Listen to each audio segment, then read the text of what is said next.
আমরা ভারতীয় জনতা পার্টির উত্তরবঙ্গের 10 জন বিধায়ক এবং সাথে সম্মানীয় সাংসদ মনোজ টিকা মহাশয়কে নিয়ে ভূপেন্দর যাদব মহাশয়ের আমাদের অনারেবল মিনিস্টার এনভায়রনমেন্ট, ফরেস্ট এবং climate change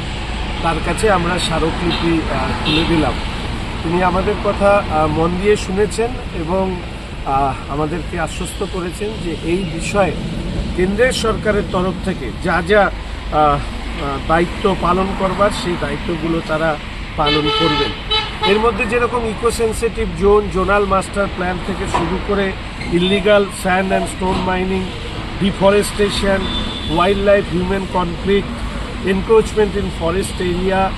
scientific study and steps for the effect of the flash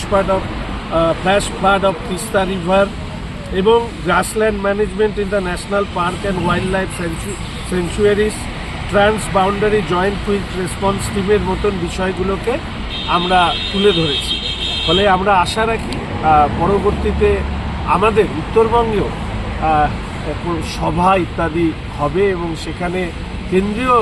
সরকারের প্রতিনিধিরা থাকবে এবং আমাদেরকেও সেই সবার মধ্যে আমন্ত্রণ জানানো হবে। সেখানে আরও বিস্তারিতভাবে এই যে আমরা স্মারকলিপি এই বিষয়গুলো নিয়ে তুলে দিলাম, সেই নিয়ে পরবর্তী কী পদক্ষেপ নেওয়া হচ্ছে সেখানে বিস্তারিতভাবে মে মাসের মধ্যে জানানো হবে।